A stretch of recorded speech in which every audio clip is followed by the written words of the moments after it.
امام مسلم رحمت الله تعالی علیه دا حدیث راوړی دی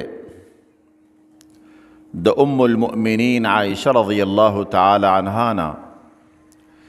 نبی کریم صلی الله علیه وسلم فرمائی من احدث فی امرنا هذا ما لیس منه فهو رد.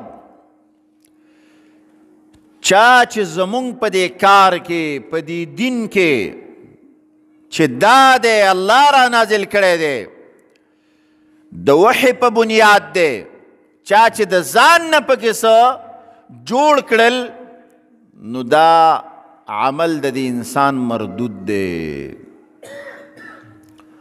او من عمل عملا لیس علیه امرنا فهو رد.